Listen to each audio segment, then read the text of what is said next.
Good evening, students. Maths class অন্যটা ভিডিঅ'লৈ তোমালোকক স্বাগতম জনাইছো।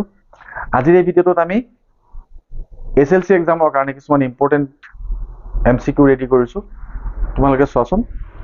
প্ৰথম কুৱেশ্যনটো হ'ল x y ৰ বিপৰীতভাৱে বিচৰণ কৰে তেন্তে তলৰ কোনটো সত্য?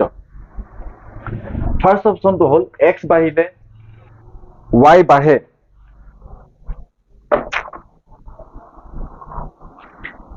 আৰু সেকেন্ড অপশনটো হল x বাঢ়িলে y কমে। থাৰ্ড অপশনটো হল x কমিলে y কমে। ফোৰ্থ অপশনটো হল ওপৰৰ এটাও নহয়। ইয়াৰ আনসাৰ হ'ব বি। এই থাৰ্ড অপশন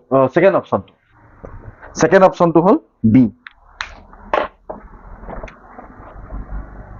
বি।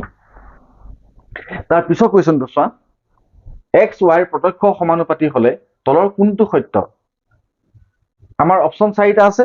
ফাৰ্ষ্ট অপশনটো হল x কমিলে y কমে। সেকেন্ড অপশনটো হল x কমিলে y বাঢ়ে। থাৰ্ড অপশনটো হল x কমিলে y কমে। আৰু ফোৰ্থ অপশনটো হল ওপৰৰ এটাও নহয়। আমাৰ আনসাৰ হ'ব এই ফাৰ্ষ্ট অপশনটো এ। থাৰ্ড কুৱেশ্যনটো হল x y ৰ বিপৰীতভাৱে বিচৰণ কৰে তেন্তে তলৰ কোনটো সত্য? আমাৰ ফাৰ্ষ্ট অপশনটো হল x equal to y। Second অপশনটো হল x y ৰ প্ৰত্যক্ষ সমানুপাতি। সেকেন্ড অপশনটো হল থাৰ্ড অপশনটো হল x y ৰ পৰোক্ষভাৱে সমানুপাতি।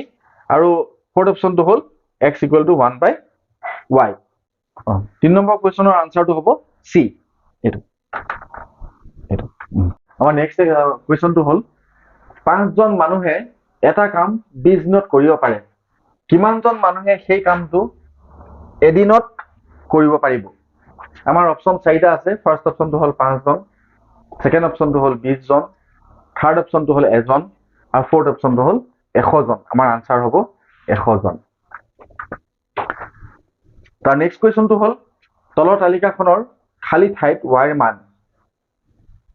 x ৰ মান যদি 1 হয় y মান হ'ব 44। x ৰ মান যদি 2 হয় y মান হ'ব 88। তেতিয়াহ'লে x ৰ মান 3 হলে y মান কিমান হ'ব? আমি এই খালী ঠাইটো পূৰ কৰিব লাগিব। আমাৰ অপশন আছে চাৰিটা। ফাৰ্ষ্ট অপশনটো হল 99। Second option 33।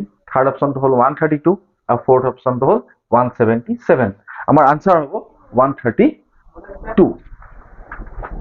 ইয়াৰ পিছৰ কুৱেশ্যনটো হল তলৰ তালিকাখনৰ খালী ঠাইত y ৰ মান। x ৰ মান যদি 1 হয় y মান হ'ব 100। x ৰ মান 2 হলে y মান হ'ব 50। x ৰ মান 4 হলে y মান হ'ব 25। x ৰ মান 5 হলে y মান কিমান হ'ব? আমি এইটো উলিয়াব লাগিব। এতিয়া আমাৰ ইয়াত অপশন আছে চাৰিটা। ফাৰ্ষ্ট অপশনটো হল 20। সেকেন্ড অপশনটো হল 30। থাৰ্ড অপশনটো হল 40। আৰু আমাৰ লাষ্ট ফোৰ্থ অপশনটো হল 10। আমাৰ আনসাৰ হ'ব 20। এইটো